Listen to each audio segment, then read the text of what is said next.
Hello friends, welcome back to my channel. তোমরা কেমন আছো? আমি ভালো আছি। তোমাদের জন্য নতুন আরেকটা ব্লগ ভিডিও নিয়ে চলে এসেছি। তো আজকের ব্লগে তোমাদেরকে অনেক অনেক স্বাগত জানিয়ে আমি আমার ব্লগটা শুরু করছি। তো আজ হচ্ছে বৃহস্পতিবার। তো বৃহস্পতিবার সকাল থেকেই দেখো ব্লগটা শুরু করছি।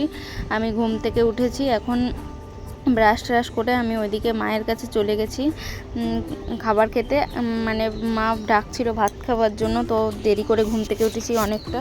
ঘুম থেকে উঠেছি প্রায় 10টা বাজে তখন। আর এই যে আমার দিদি বলছিল তুই খেয়ে নে, আর আমি এদিকে পাপাকে খাইয়ে দিচ্ছি। তো ও হচ্ছে দুধ গরম করে নিয়ে এসেছে, কর্নফ্লেক্স ভিজিয়েছে, তো ওইটাই হচ্ছে এখন দিদি খাইয়ে দেবে ছেলেকে। তো হচ্ছে এই যে নিয়ে একটা থালা নিয়ে আসলো, এখন ওটার মধ্যে ঢালবে, নাহলে প্রচণ্ড গরম ছিল তো তার জন্য খাওয়াতে পারছিল না। তো হচ্ছে এই যে ওকে এখন খাইয়ে দেবে। তো এটা মায়ের ঘরের বারান্দায় বসে বসে খাওয়াচ্ছে। এখানে বাবাও এসেছিল। তারপর এই যে ও এখন খাইয়ে দিয়ে তারপর নিজেও চলে যাবে খেতে, ততক্ষণ আমার খাওয়া হয়ে যাবে। তো সেরকম একটা খাবে না, কারণ বিস্কুট খেয়েছে 4টে ক্রিম বিস্কুট, তো এই কারণে বেশি খায়নি, ফেলে দিয়েছে। তো হচ্ছে আমি বললাম ফেলে দে, তাহলে বেশি খাওয়াতে হবে না জোর করে, মা আবার দুপুরবেলা ভাত খাইয়ে দেবে। তো এই যে এখন দেখো ওরা খাওয়াচ্ছে, আর ওইদিকে দেখো মানে আকাশটা পরিষ্কারই লাগছিলো, আবার একটু মেঘ মেঘ লাগছিলো। তো হচ্ছে জানো একটু পরেই বৃষ্টি চলে আসবে, দেখতে পাবে তোমরা। মানে আজকে 2-3 বার করে বৃষ্টি এসছে, আর আমার ছেলেও ভিজেছে সেরকম বৃষ্টিতে। তো আটকানো যাচ্ছিল না ওকে বৃষ্টিতে ভেজার থেকে। তো দেখবে তোমরা, একটু পরেই দেখতে পাবে ও ভিজেছে। তারপর আমি খাওয়া দাওয়া করে এখন চলে আসব হচ্ছে বাসন ধুতে। মা বলেছিল, বারণ করেছিল বাসন ধুতে, তো আমি তবুও বললাম না আমি ধুয়ে দিই। তো আমি মানে ধুয়ে দিচ্ছিলাম, আর মা ওইখানে বেশ কোথায় গিয়েছিল না, যাবে বলছিল নাকি, সেজন্য আমি বলছিলাম আমিই ধুয়ে দিই। ওর জন্য 4-5টা বাসন ছিল, আমরা ভাত খেয়েছি সেগুলোই। তো হচ্ছে ওগুলোই ধুয়ে নিচ্ছিলাম কলে। কিন্তু এখন কলে যেন কল চিপে হচ্ছে বাসন ধুতে মানে একটু অসুবিধাই হয়। অনেক দিন মানে ধুই না যে। আর আগেও তো সেরকম কাজ করতাম না বিয়ের আগে বাবার বাড়িতে। এখন যেরকম কাজ করি, এখন আগে একটা থালাও ধুয়ে দেখতাম না, সবই মা করতো। এখন তবুও এসে একটু চেষ্টা করি যে হচ্ছে কিছু করে দেওয়ার। আবার এইখানে আসলে কি বলবো, আমার এনার্জি থাকে না, মনে হয় এনার্জি লস হয়ে যায়। তো হচ্ছে আবার যখন শ্বশুরবাড়ি যখন যাই তখন ফুল এনার্জি হয়ে যায়, এরকমটাই হয়। কাজ করে দেওয়ার ইচ্ছে থাকলেও কিচ্ছু করে দিতে পারি না, ভালো লাগে না একটু, মনে হয় শুধু সারাদিন শুয়ে বসে কাটাই, এরকমটাই লাগে। তো একটা গ্লাস আবার ওই নিচে পড়ে গেছিলো, তো ওইখান থেকে কুড়িয়ে নিয়ে এসে তারপর আবার করব, মেজে ধুয়ে নেব। তো আমি যেটুকু পেরেছি সেটুকুই হচ্ছে শেয়ার করব। আর দেখো হচ্ছে মানে সকাল থেকে সন্ধ্যা পর্যন্ত কি করি। তো আজকের বিকেলবেলাতে হবে হচ্ছে সাজের পিঠে আর হচ্ছে মাংস। তো হচ্ছে দিদিদের নেমন্তন্ন করে এসেছিলো, যেহেতু জামাইবু ভালোবাসে সেজন্য সাজের পিঠে আর মাংসটা, তো হচ্ছে ওর জন্য করছিল। আর এই যে দেখো পুচকি, মানে আমাদের সেই পুচকিটা, দিদির মেয়ের অন্নপ্রাশন আছে সামনে, এইটা মা আর বাবা মিলে বানিয়ে নিয়ে এসছে, এই যে এই কানের জোড়ার। তো হচ্ছে ওইটাই মা দেখাচ্ছিল যে দেখ কেমন হয়েছে। তো হচ্ছে আমিও দেখছিলাম, সবাই দেখছিল, দিদিও এসে দেখছিল। তো আমি বললাম একটু তোমাদেরকেও দেখিয়ে দিই, এজন্য দিদিকে বললাম একটু ভিডিও করে দে। তো ও এই যে দেখিয়ে দিল তোমাদেরকে। তো আমার তো ভালোই লেগেছে, ছোট্টোর মধ্যে কানেরটা খুব মানাবে ওকে, মানে ছোটোখাটোর মধ্যে বেশ ভালোই হয়েছে।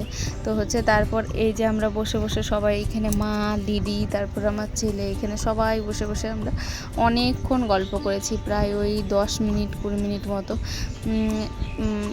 10-20 মিনিট মতোই গল্প করেছি। তারপর মা আবার কোথায় চলে গেছিলো, আমিও একটু শুয়েছিলাম। তো এখানে এসে বললাম না, বারবার ইচ্ছে হয় যে শুয়ে থাকি, ভালো লাগে না। তো হচ্ছে তারপর এই যে বাইরে চলে এসেছি আবার ভিডিও এডিট করতে। তো হচ্ছে এসে দেখছি ছেলে আবার মানে মা বলছে কাঁঠাল খাবে, তো ও কাঁঠাল খেতে খুব ভালোবাসে, তার জন্য মা যে কাঁঠাল ভেঙে দিয়েছে, তো ওই যে বসে খাচ্ছে। আর আমিও এখানে 1 পিস 2 পিস খেয়ে নিলাম। আর মা দেখো, মাকে বলেছে 1 গ্লাস জল আনতে, তো মা জল নিয়ে এসছে, তো গ্লাসটা জলটা একদম পড়ে গেল ফোনের ওপর। সেটাই আমি দেখো করছিলাম যে ফোনের ওপরে জলটা পড়ে গেল, নিয়ে সেটা মুছছিলাম। তো কাছে নিয়ে এসে নাইটি দিয়ে এই যে মুছে দিচ্ছি। তো হচ্ছে তারপর আমি দেখছিলাম যে কিছু হয়েছে না, বেশি জল পড়েনি যেহেতু কভার পরানো ছিল আর সাইড করে রাখা ছিল, তো কিছু হয়নি। তো এই যে 2 পিস কাঁঠাল খেয়ে নিলাম আমিও ছেলের সঙ্গে সঙ্গে। এটা মানে গলা কাঁঠাল ছিল তো ওর জন্য খেলাম, খাজা কাঁঠাল হলে আমি খেতাম না, তো খাজা কাঁঠাল আমার ভালো লাগে না। তারপর চলে এলো এই যে বৃষ্টি, কাঁঠাল খেতে খেতে আমরা দৌড়ে ঘরে চলে এসেছি, আর আমার ছেলে আসেনি। এই যে এখন দেখো ওইখানে বৃষ্টি পড়ছে, ও নাচানাচি করছে ওই বৃষ্টির মধ্যে। তো হচ্ছে আর ওইদিকে মা দেখছিল ওকে দাঁড়িয়ে দাঁড়িয়ে। আর এই দেখো একটু পরে এখানে কাদা ঘাটবে ওই গাড়িটার ওইখানে। এখন তো অল্প অল্প বৃষ্টি পড়ছে, এরপর ঝমঝমিয়ে জোরে বৃষ্টি আসবে বিকেলবেলাতে, তো তখন ও আবার ভিজবে। মানে হচ্ছে ওর যতবার বৃষ্টি আসবে ততবারই ভিজবে। ওরা দুজন মিলে প্ল্যান করছিল। ওই যে আমার ভাই দাঁড়িয়ে আছে কাকার ছেলে রান্নাঘরের ওইখানে, ও এখন ভিজতে পারছে না, জানি না কেন। তো ওর ইচ্ছে করছিল কিন্তু আসতে পারছিল না। তো হচ্ছে এরপর এই বৃষ্টিটা থেমে গেলে স্নান করিয়ে দেবে মা, তারপর আবার ওরা দুজন মিলে প্ল্যান করবে যে পরে বৃষ্টি এলে আমরা দুজন মিলে ভিজবো। তখন আবার দুজন মিলে ভিজেছে দেখো। তারপর এই যে একটু নেমে পড়েছিল, তারপরে ফুটবল খেলে তারপর চলে গেল। সেরকম একটা বৃষ্টি পড়ছিল না, এখন দেখছো সবাই বাইরেই আছে, শুধু আমরা ঘরে চলে এসেছিলাম। এরপর এই যে মা সব ইয়েগুলো ঢাকা দিয়ে দিচ্ছে উঠোনের, কী যেন বলে বেশ, ওগুলো ঢাকা দিয়ে দিচ্ছে। তো হচ্ছে আমি দেখো আবার একটা আইসক্রিম নিয়ে চলে এসেছি। তো হচ্ছে পাড়া দিয়ে আইসক্রিম বিক্রি করতে করতে যাচ্ছিলো, তো সেখান থেকেই আমি একটা আইসক্রিম কিনে নিয়ে আসলাম। এটা দিদির জন্য এনেছিলাম, ও বলছে আমি খাবো না ওগুলো, তো ও খেলো না বলে আমি খাচ্ছি। আর সবার জন্য নিয়ে এসেছিলাম পেপসি। তো পেপসিগুলো দারুণ টেস্ট ছিল এখানকার। তো আইসক্রিমও খুব ভালো ছিল। এটা হচ্ছে 10 টাকা, নারকেল আইসক্রিম 5 টাকারও ছিল।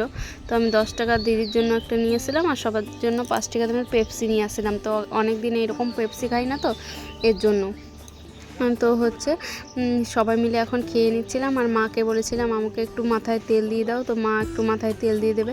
এই যে সবাই খাচ্ছিল, ইনি খাচ্ছিল না। এই যে বোন দেখো পেপসি খাচ্ছে, তো ওইটা তো অনেকবার বলেছি পেপসি খাবি না, কী খাবি, তো ও বলেছে কিছুই খাবো না। নিয়ে আমি বলছি প্যাকেট করা আছে তাহলে খা আইসক্রিম, তো তবুও খেলো না। আর দেখো আকাশটা এখন কি সুন্দর লাগছিল, রোদ্দুর ছিল এই বৃষ্টিটা হয়ে যাওয়ার পরে কিন্তু এটা।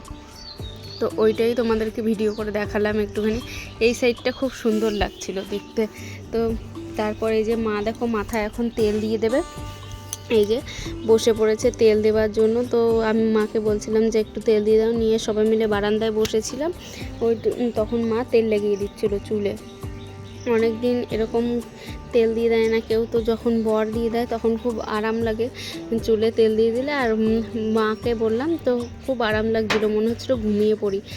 তো হচ্ছে ঘুমোলে হবে না, এখন আমার স্নান করতে হবে, তারপরে চাল গুঁড়ো করতে হবে। দিদি বেশি করতে পারবে না, কারণ ওর টিউশনি আছে, পড়ানো আছে। তো ওর ছাত্রছাত্রী চলে আসলে ও আর মানে চাল গুঁড়ো করতে পারবে না, তখন আমারই করতে হবে। তো ও অর্ধেক করে নেবে, ও বেশি করেনি, ও অল্প করেছে, আমি বেশিটা করেছি। নিয়ে আবার মাংসর মশলাটা করে নিয়ে আমি আবার রাত্রিবেলা রান্না করব। যদি লাইট থাকতো তাহলে তোমাদের সাথে শেয়ার করতাম। তো হচ্ছে এই যে আমার ঠাকুমা, এনার মাথা খারাপ হয়ে গেছে, তো এখন বলছে বাবার বাড়ি যাব, মানে বাড়ি যাব এগুলো বলছিল। তো আমরা সেই নিয়ে হাসাহাসি করছিলাম। তো হচ্ছে এই যে মা আমরা সবাই মিলে হাসাহাসি করছিলাম। ওই একটাই কথা বলবে, আর শুধু বলবে তোমার বাড়ি কোথায়, বাড়ি কোথায়। যতবার দেখা হবে ততবার ওই একটা কথাই বলবে। তারপর দেখো এই যে বিকেলবেলাতে আমি স্নান করে চলে এসেছি। আর এই যে দিদি স্নান করেনি এখনও, ও হচ্ছে চাল গুঁড়ো করছিল, আর পিসি চাল ছিল চালগুলোকে। তো ওই যে আবার দেখাচ্ছিল যে এরকম করে চালছে পিসি। তো হচ্ছে এরপর আবার আমি গুঁড়ো করব চাল, আর পিসি চেলে দেবে। তো কারেন্ট চলে গেছিলো, এই যে একটু পর আবার চলে আসবে হচ্ছে বৃষ্টি। এখন এই দেখো বৃষ্টি চলে এসছে বলতে বলতে। তো হচ্ছে এখন বাজে প্রায় ওই 5:30 মতো, 5টা 5:30 এরকম। তো এখনকার বৃষ্টিটা খুব জোরে হবে। দেখো ওই দেখো বাইরে আমাদের জামা কাপড় মেলা আছে, আনতে পারিনি, হঠাৎ বৃষ্টিটা চলে এসেছে। তো হচ্ছে এদিকে দিদি পড়তে বসিয়েছিল ইয়েতে কি মানে ছাত্রছাত্রীদের। ওই যে আমার ছেলে আর মা ওই রান্নাঘরের বারান্দায় আছে, আমি এদিক থেকে একটু ভিডিও করে দেখাচ্ছিলাম। তো হচ্ছে এই যে দেখো ও এখন নামবে নামবে করে নামতে পারছে না, যে বৃষ্টির ইয়েতে মানে উঠোনে নামবো সেটা নামতে পারছে না, কিন্তু একটু পরেই নেমে যাবে দেখবে। এখন প্রচুর জোরে বৃষ্টি চলে এসছে, দেখো ঘরটা সব ভিজে যাচ্ছিলো, এই যে টিন থেকে সব নোংরাগুলো পড়ছিল, এত জোরে বৃষ্টি হচ্ছিল। ওই তারপর নেমে পড়বে আমার ছেলে, দেখবে ওইখানে মা অনেকবার বারণ করছিল তবুও নেমে পড়বে।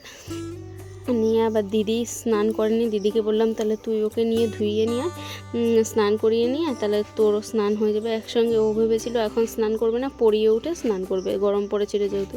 এই দেখুন নেমে পড়েছে। নিয়ে ওই যে দিদিকে বললাম, দিদি এখন নিয়ে চলে গেল কলে। তো তারপর এই যে কারেন্ট চলে এলো, কারেন্ট চলে এলো আর আমি এখানে বসে পড়লাম হচ্ছে মশলা করতে, মশলা করতে চাল গুঁড়ো করতে, এরপরে মশলাও করে নেব। তো চাল গুঁড়ো করতে বসে পড়লাম। তো এখন আমি চালগুলো সব গুঁড়ো গুঁড়ো করে দিচ্ছি আর পিসি চেলে নিচ্ছে। তো হচ্ছে ক কেজি মনে হয় 2-3 কেজি চাল ভিজিয়েছিল। তো হচ্ছে সেটাই অনেকক্ষণ লেগেছে চাল গুঁড়ো করতে, তা ওই 40-45 মিনিট। তো এগুলো সব গুঁড়ো করে তারপর হচ্ছে আমি হচ্ছে মানে বসে থাকবো, আর ভিডিও শ্যুট করা হয়নি, তোমাদের সাথে এইটুকুই শ্যুট করেছি। রাতে ভেবেছিলাম শ্যুট করব, তো ওইখানে যেখানে আমি রান্না করেছি সেখানে লাইটের ব্যবস্থা ছিল না, এই কারণে হচ্ছে মানে শেয়ার করতে পারিনি আমি রান্না খাওয়া বা কিছু। তো হচ্ছে আজকে আমিই রান্না করব, মা বললো। তো আজকের মতো এটুকুই, টাটা, সবাইকে ভালো থাকবে সবাই।